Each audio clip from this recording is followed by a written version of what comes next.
అత్యంత ప్రతిష్టాత్మకంగా artificial intelligence governance 2025 summit ను హైదరాబాద్ లోని ట్రైడెంట్ హోటల్లో ఏర్పాటు చేస్తుంది. ఈ కార్యక్రమానికి దేశ విదేశాల నుంచి దిగ్గజాలు మరి ఐటీ నిపుణులు మరి ఆర్టిఫిషియల్ ఇంటెలిజెన్స్ నిపుణులు కూడా హాజరవుతా ఉన్నారు. నేను కూడా హాజరవుతున్నాను. ఈ రోజు ప్రస్తుతం మనందరికీ తెలిసిందే, ప్రస్తుత జనరేషన్ లో ఎక్కడ చూసినా ఆర్టిఫిషియల్ ఇంటెలిజెన్స్ గురించి చర్చ విషయం మనందరికీ తెలిసిందే. ఈ ఆర్టిఫిషియల్ ఇంటెలిజెన్స్ అనేది సమాజంలో విప్లవాత్మక మార్పులు తీసుకురావడానికి బలమైన శక్తి ఆర్టిఫిషియల్ ఇంటెలిజెన్స్ అని.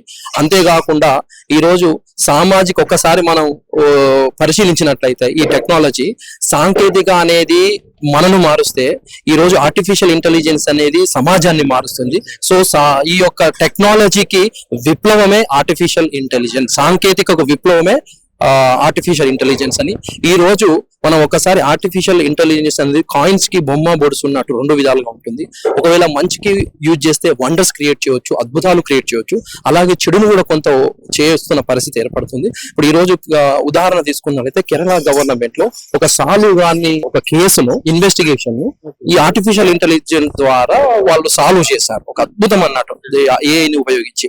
అది అలాగే ఈ రోజు మార్ఫింగ్ కావచ్చు మరియు కాన్ఫిడెన్షియల్ డేటాను బయటకు తీయడం, అలా చెడు కూడా కొన్ని జరుగుతా ఉన్నాయి. అలాంటి వాటిని చట్టపరమైన చర్యలు తీసుకొని స్ట్రాంగ్ గా ఉండేటట్టు చేయడము మరియు ఎస్పెషల్లీ ఆర్టిఫిషియల్ ఇంటెలిజెన్స్ అన్ని రంగాలలోకి దూసుకుపోతా ఉంది. ఈ రోజు ప్రపంచ దేశాలలో ఆర్టిఫిషియల్ ఇంటెలిజెన్స్ ను ఉపయోగించి దూసుకొని పోతున్న దేశాలలో భారత్ కూడా ఒకటి ఉండాలని కోరుతా ఉన్నాము. అంతేకాకుండా ఈ రోజు మెడికల్ కావచ్చు, రవాణాలో కావచ్చు, వైద్యంలో కావచ్చు, అన్ని రంగాలలో కూడా ఈ ఎస్పెషల్ వైద్య సేవలలో కూడా ఈ ఆర్టిఫిషియల్ ఇంటెలిజెన్స్ వాడుతున్నది మనందరికీ తెలిసిందే. అయితే దీని వల్ల ఆర్టిఫిషియల్ ఇంటెలిజెన్స్ నైపుణ్యం ఉన్న వారికి అత్యధికంగా శాలరీ కూడా మరియు అనేక ఉపాధి అవకాశాలు కూడా ఉంటాయని తెలియజేస్తాం. Thank you. ఫైనల్ క్వశ్చన్, వాస్తవానికి రోజు రోజుకి టెక్నాలజీ పెరుగుతున్నది నిజమే, కానీ నిజంగా ఈ రోజు ఏ ఇంట్రడ్యూస్ అయిన తర్వాత కూడా ఇప్పుడు మనిషిని రీప్లేస్ చేసేటువంటి విధంగా ఏ అనేది పనిచేస్తా ఉందా?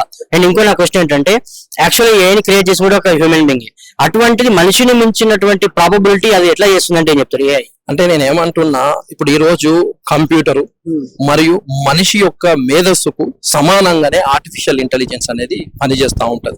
అయితే దీన్ని రానున్న రోజుల్లో మీరు అన్నట్టు కొంత దీన్ని నెగటివ్ షేర్ లో వినియోగించుకోవడం చేస్తే మాత్రం కొంత ధ్వంసం కూడా ఏర్పడడానికి అవకాశాలు ఉంటాయి.